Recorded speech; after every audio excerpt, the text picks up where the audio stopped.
Why does Dell hate Linux? It's Friday, July 23rd, 2010, and welcome to This Week in Linux.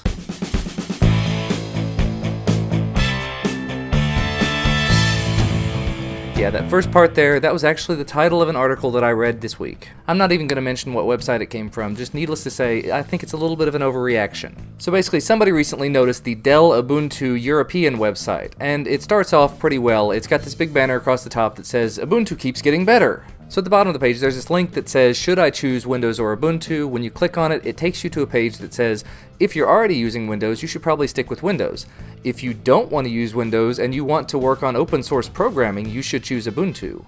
Now, while I'll agree that that's not entirely favorable to Ubuntu and to the Linux community in general, it is a little bit of an overreaction on their part. Honestly, it was probably a couple of guys in the Dell marketing team over in Europe that were told about Ubuntu and told to create a page about it, and given some very generic information about it. Just my opinion, I really don't know.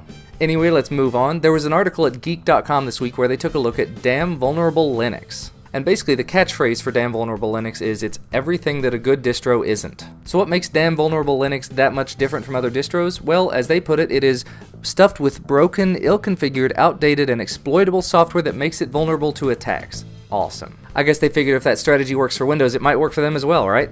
Actually, it was intended to be a learning tool for security students. They figure that if you can see the insecure side of things and how to do things wrong, that you'll know better how to build things to make it work right. Needless to say, I'm going to be downloading this distro and doing a review on it as soon as possible. I've got a bunch of other things on my plate, but that one is definitely going to be a priority. Speaking of distros, a couple of distros had releases this week. Sabian 5.3, LXDE, and XFCE spins were released. One of the Sabian contributors, Juiced Op, actually came into my IRC channel this week and mentioned they're also working on an E17 spin of it, so that's pretty cool that they're covering a lot of different interfaces. In addition, Linux Mint 9 had their LXDE version come out. There's really not all that much to say about it. It looks a lot like the GNOME version, but I've downloaded it and I've given it a brief try in my VirtualBox. I'm probably going to put it on my netbook just because it runs so smoothly, and I will be doing a review of it sometime in the near future. So let's talk a little bit about tablet news. HP trademarked the term Palm Pad sometime late last week, giving us the indication that maybe they're working on an iPad competitor. Now, this is not the first time we've heard this. They said that they were going to have a Windows 7 slate, that they were going to have an Android-based tablet, and now there's the possibility of a WebOS tablet from Palm, where they just bought Palm and all that fun stuff.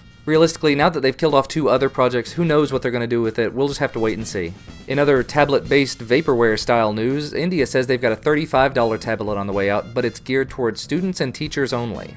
Wait, students and teachers only? What about, like, bearded Linux enthusiasts who like to make YouTube videos? No? Oh. They actually say the price might drop to $10 per tablet eventually. Seriously? Because I've probably got $10 in my wallet if... Never mind.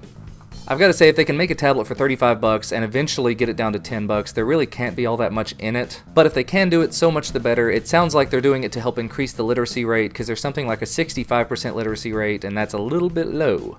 Let's move on to some Chrome news. Google has announced that they're going to be making a new stable release every 6 weeks. Let me say that again, every 6 weeks, not months. That said, up to this point, they've actually only released 5 major stable versions in the last 2 years, so this is going to be a major ramp up for them. They say Chrome 6 is on the way and will quickly be followed by Chrome 7, 8, 9, whatever. In the next couple of years, we'll probably be seeing Chrome 20, Chrome 25, and that gets a little bit ridiculous at some point.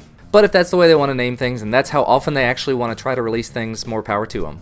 Actually, I found out something weird this week I didn't know before. Google's Chrome AdBlock extension did not actually block ads before. Kinda strange that they would call it an AdBlock extension, but it wouldn't actually stop the ads from downloading. So basically, up to this point, it's blocking the content, it's actually not showing it, but it's still downloading in the background, so you are still seeing the ad technically.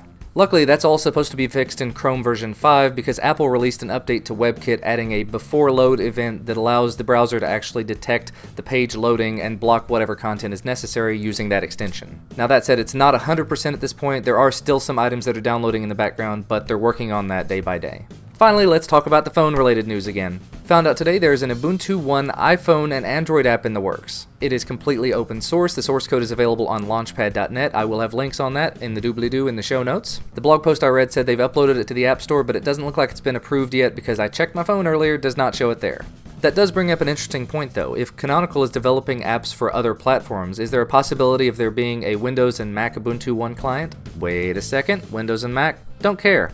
And finally, let's talk a little bit about the Droid 2. There's been quite a bit of information leaked over the last few weeks, but still not a whole lot of specifics. Well, this week some more information was leaked to Engadget. It looks like it's coming out on August 23rd with an 8GB micro SD card at a $199 price point with a $599 unsubsidized version. Let's just put it this way, if it's anything compared to the Droid X, it's going to be a pretty sweet phone. But as always, that's it for This Week in Linux News. Thank you for watching, and I will see you next time.